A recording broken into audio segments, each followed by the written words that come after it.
1731년 7월 노사의 행렬이 식민지 시대 콜롬비아 초코 지역의 산호안 강가에 멈춰섭니다. 왕실 관리들은 무거운 가죽 자루를 열고 그 내용물을 물속에 쏟아붓습니다. 금도 아니고 은도 아닙니다. 광부들이 플라티나 델 핀토라고 부르던 밀도가 높은 은백색 금속입니다. 핀토강의 작은 은이라는 뜻이죠. 그들은 고의로 그것을 폐기하고 있었습니다. 스페인 왕실의 명령에 따른 것이었습니다. 왜냐하면 이 금속은 금보다 무거웠기 때문입니다. 더 밀도가 높았습니다. 유럽 과학계가 그때까지 접했던 그 어떤 것보다 열과 산에 강했습니다. 그리고 그것이 이 금속을 위험하게 만들었습니다. 초코 지역의 위조범들은 금괴에 플래티나를 섞으면 아르키메데스의 배수 테스트를 속일 수 있다는 사실을 발견했습니다.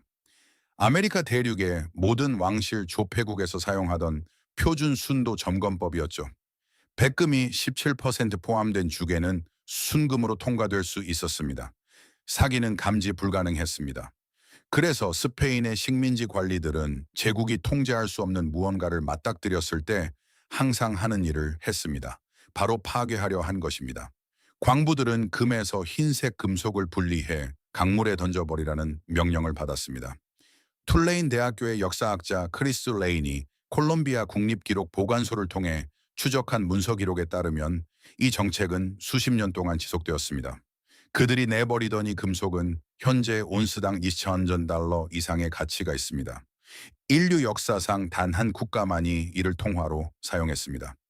이것은 수소 경제의 핵심 촉매제입니다.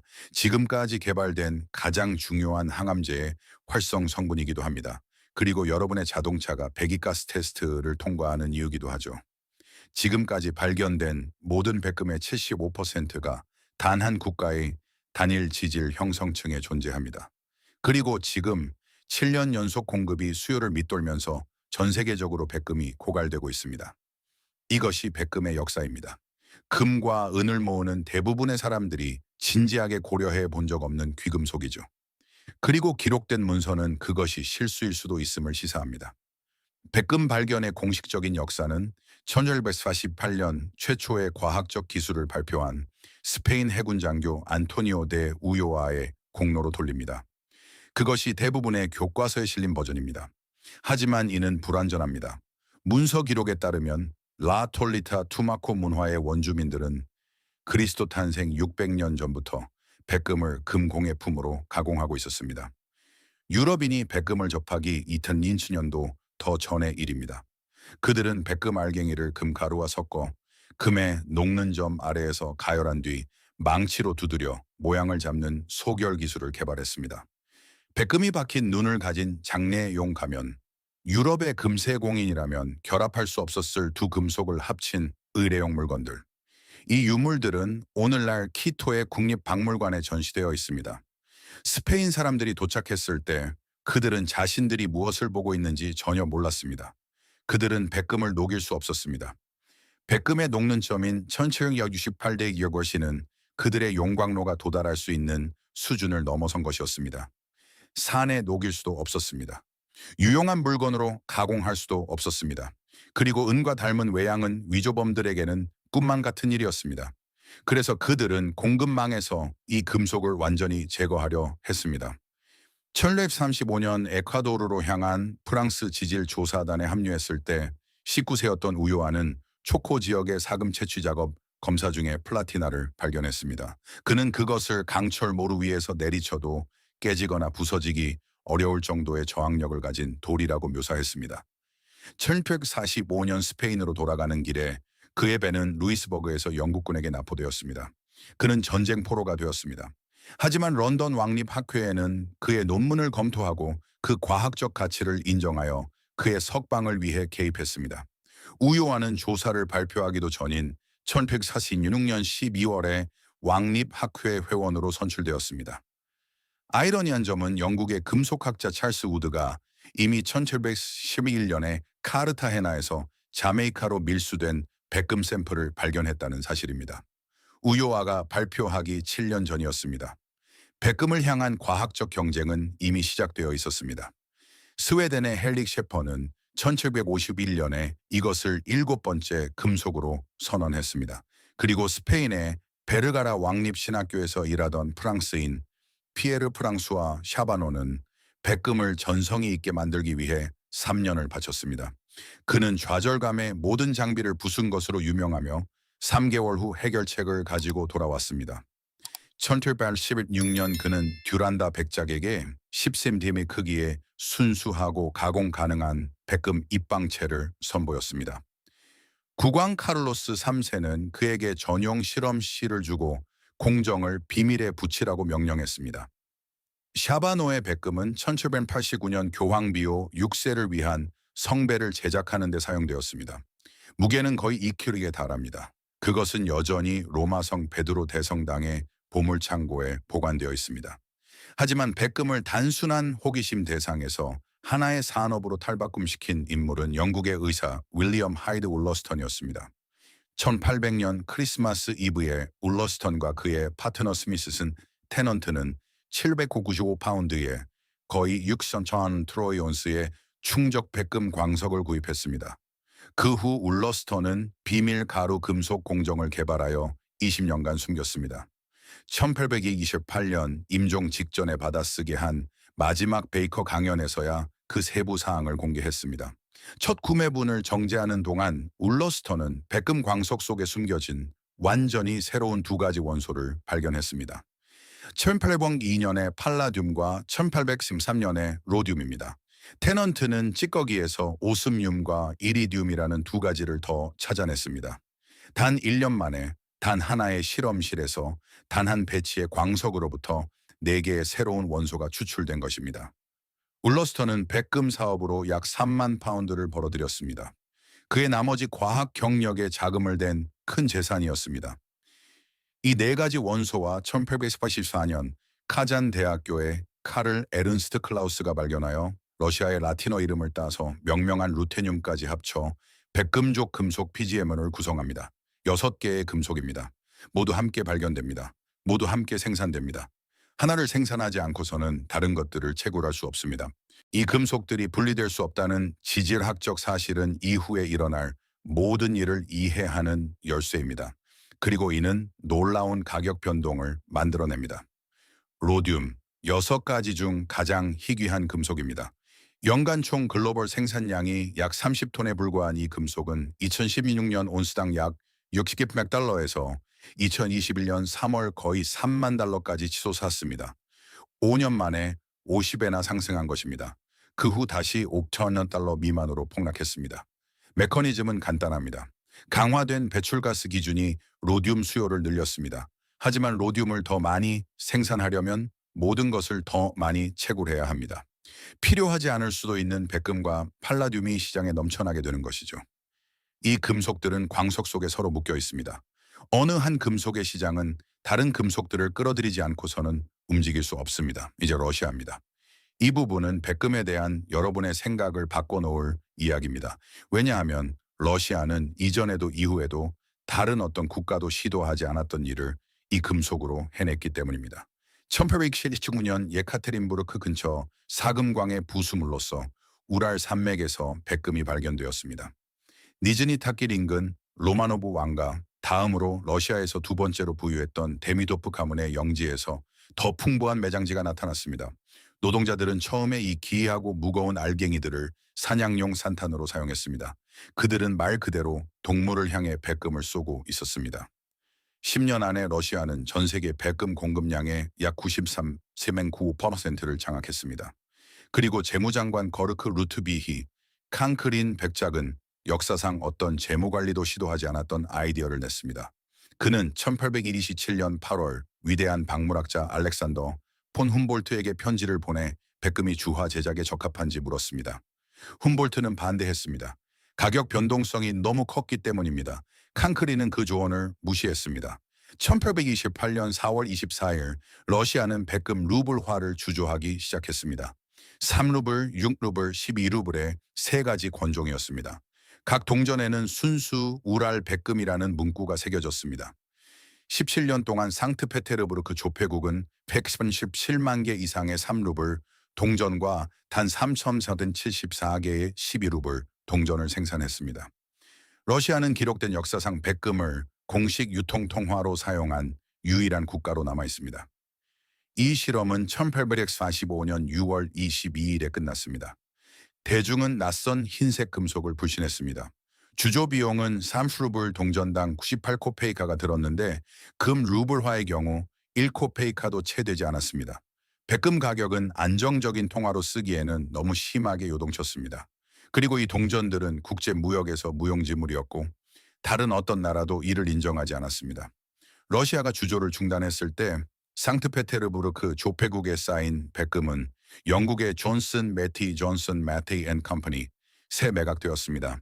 자국 내에 백금이 전혀 없었던 영국은 단순히 러시아의 인격분을 매입함으로써 세계 백금 독점 기업이 되었습니다. 최초로 타각된 동전은 훔볼트 본인에게 보내졌습니다. 그가 사망한 후 황제 알렉산드르 2세가 그것을 매입하여 에르미타주 박물관의 전시물이 되었습니다. 오늘날 남아있는 표본들은 세계에서 가장 희귀한 동전 중 하나입니다. 1845년산 프루프 유이스루블 동전은 2018년에 45만 달러에 팔렸습니다.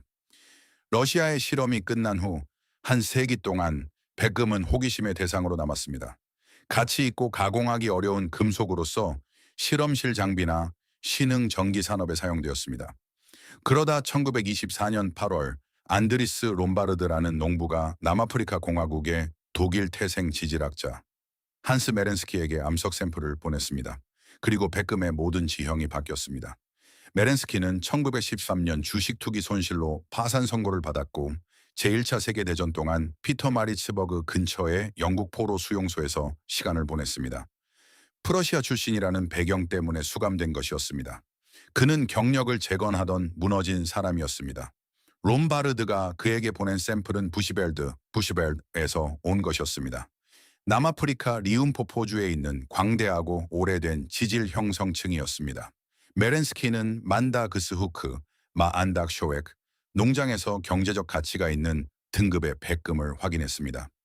그가 발견한 것은 메렌스키 리프였습니다. 약 46cm 두께의 화성암층으로 채굴 가능한 농도의 백금족 금속을 포함하고 있었습니다. 이 리프는 300km에 걸쳐 뻗어 있습니다. 대규모 추출은 1928년에 시작되었습니다. 여기서 중요한 숫자가 있습니다.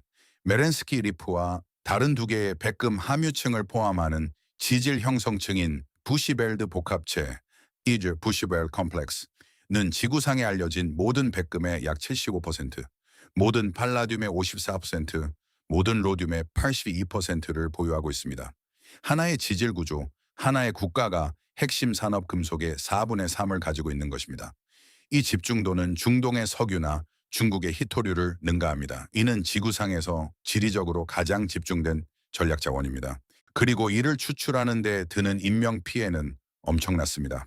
2012년 8월 16일 남아프리카 경찰은 루스템버그 인근 롬민 엘로미니의 마리카나 광장에서 파업 중인 백금 광부들을 향해 군용 돌격 소총을 포함한 실탄을 발사했습니다. 34명이 사망했고 78명이 중상을 입었습니다. 광부들은 월 스타츠너랜드 약 500달러에서 10만 원 500랜드로 임금을 인상해 줄 것을 요구하고 있었습니다. 사망자 중에는 초록색 담요를 걸친 것으로 알려진 파업 지도자 마미네니 노키도 있었습니다. 전국 광산 노동조합 NUM, 이 노동자들의 요구 대변을 거부하자 그는 자발적 파업의 얼굴이 되었습니다. 학살 전날 당시 롬민의 이사이자 바로 그 노조의 설립자였던 시릴 라마포사는 회사의 최고 영업 책임자에게 이메일을 보내 파업 광부들을 비열한 범죄자라고 묘사하며 수반되는 조치를 촉구했습니다. 그는 또한 경찰부 장관에게도 연락했습니다. 6개월도 차에 지나지 않아 라마포사는 아프리카 민족회의 ONC 부의장으로 선출되었습니다. 그는 현재 남아프리카 공화국의 대통령입니다. 오늘날까지 이 살해 사건으로 기소되거나 유죄 판결을 받은 경찰관은 한 명도 없습니다. 라마포사를 제1피고인으로 지목한 10억 랜드 규모의 민사소송이 현재 진행 중입니다. 마리카나 학살은 남아프리카 공화국 역사상 가장 긴 파업을 촉발했습니다. 2014년 5개월 동안 7만 명의 노동자가 참여하여 전 세계 백금 생산량의 40%가 중단되었습니다. 업계는 약 120만 온스의 생산 손실과 10억 달러 이상의 임금 손실을 입었습니다. 이것은 먼 옛날의 역사가 아닙니다. 여러분이 지금 보고 있는 금속 뒤에 숨겨진 공급망의 현실입니다. 더 나아가기 전에 이 영상의 어떤 내용도 재무적 조언이 아님을 밝힙니다. 이 채널은 역사적 기록을 조사합니다. 그 기록을 가지고 무엇을 할지는 여러분의 결정입니다. 직접 조사하고 자격을 갖춘 전문가와 상담하십시오. 저희는 중개인이 아니라 역사가입니다. 이제 백금의 이야기를 이 채널의 모든 시청자와 직접적으로 관련되게 만드는 평행 이론입니다. 아파르트 헤이트 시대의 남아프리카 공화국은 국제 제재에 직면하면서도 전 세계 백금의 70~80%를 장악했습니다. 미국은 백금족 금속의 약 90%를 수입에 의존했으며 남아프리카 공화국과 소련만이 유일한 의미 있는 공급원이었습니다. 1986년 의회가 레이건 대통령의 거부권을 무력화하고 포괄적 반아파르트 헤이트법을 통과시켰을 때 남아프리카 공화국과의 대부분의 교역을 금지했습니다. 하지만 전략 광물은 명시적으로 면제되었습니다. 백금은 끊어내기에는 너무나 중요했습니다. 기록된 문서에 따르면 남아프리카 공화국은 1973년에서 1984년 사이에만 제재 회피를 위해 약 220억 랜드를 지출했습니다. 2022년 러시아가 우크라이나를 침공한 후에도 이 패턴은 반복되었습니다. 런던 귀금속 시장 협회 LBMA는 즉시 러시아의 금과 은 정년소들을 퇴출시켰습니다. 하지만 런던 백금 및 팔라듐 시장은 처음에는 이를 따르기를 거부했는데 러시아가 전 세계 팔라듐의 약 40%를 생산하기 때문이었습니다. 이를 금지하면 자동차 산업이 붕괴했을 것입니다. 결국 정치적 압력으로 인해 2022년 4월 금지 조치가 내려지자 러시아는 단순히 수출 경로를 중국으로 돌렸고 2024년까지 러시아산 백금족 금속 수입에서 중국이 차지하는 비중은 약 90%로 급증했습니다. 러시아의 공급 자체는 지구상에서 가장 끔찍한 곳 중 하나에서 나옵니다. 시베리아 영구 동토층 위 북극권에서 북쪽으로 300km 떨어진 노릴스크시는 1935년부터 전적으로 굴라그 노동력에 의해 건설되었습니다. 20년 동안 약 50만 명의 수감자가 이 수용소를 거쳐갔습니다. 사망자 추정치는 공식 기록인 1만 6천 명에서 많게는 10만 명에 이릅니다. 오늘날 광산을 운영하는 기업인 노릴스키퍼너는 1990년대에 뉴욕타임스가 거대한 범죄 행위라고 불렀던 악명 높은 주식담보대출 Loans for Shares 제도를 통해 민영화되었습니다. 올리가르히 블라디미르 포타니는 2억 7천만 달러의 경영권을 인수했습니다. 그의 자산은 현재 240억 달러가 넘습니다. 노릴스크는 일부 국가 전체보다 더 많은 이산화황을 배출하는 도시에서 전 세계 팔라듐의 40%, 백금의 약 10%를 생산합니다.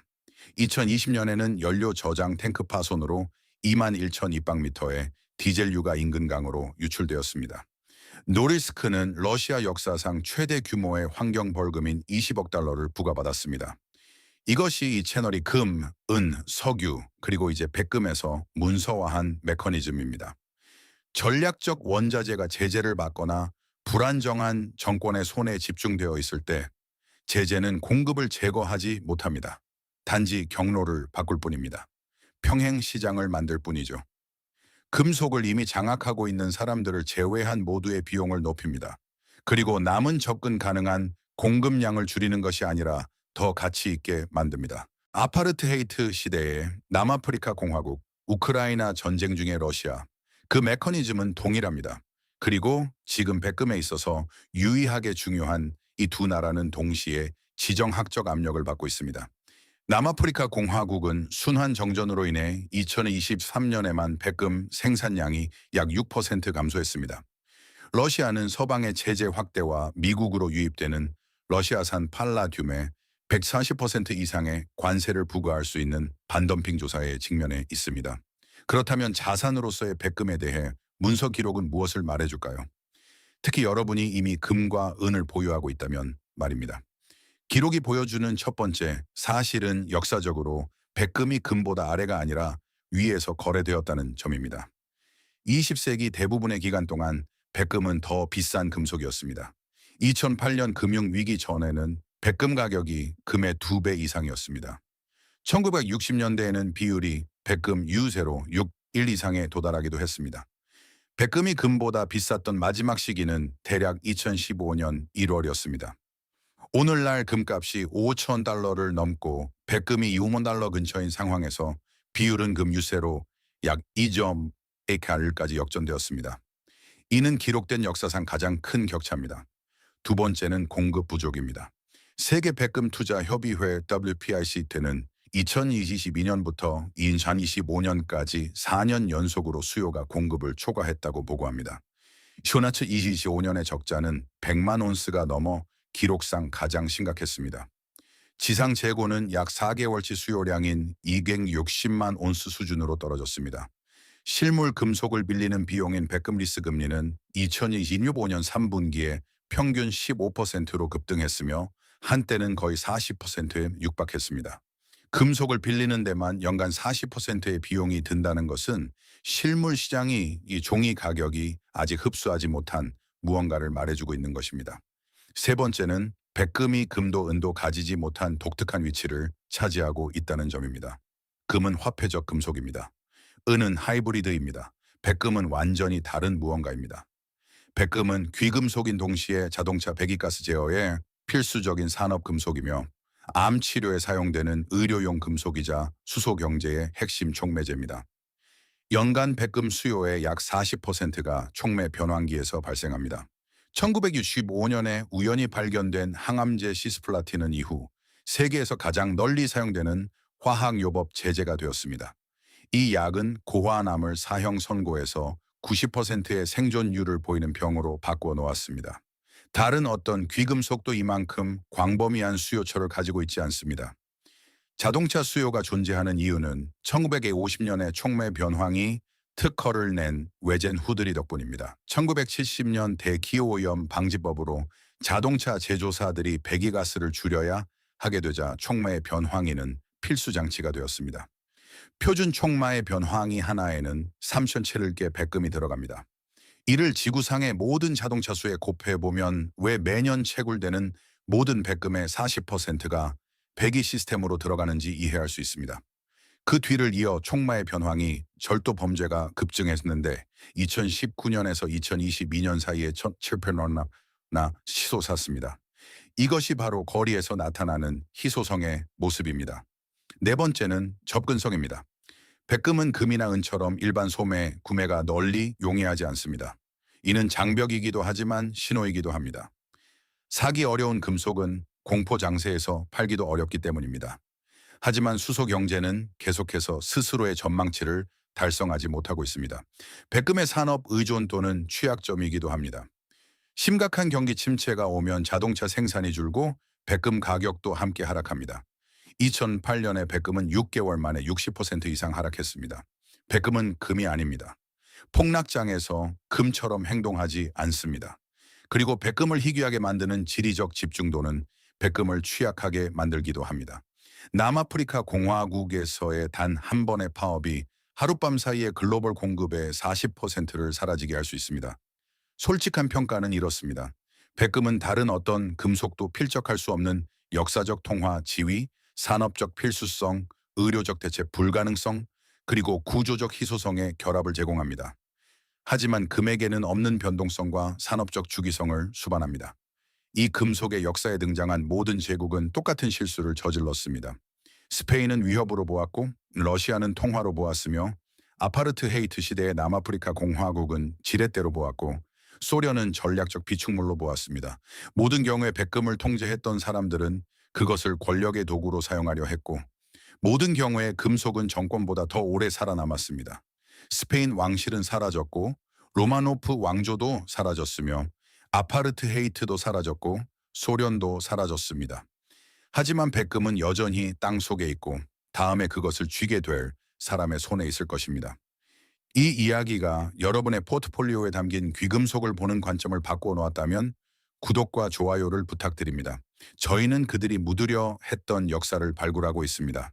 여러분의 미래를 확보하십시오. 지식의 다음 보물 창고가 곧 열립니다.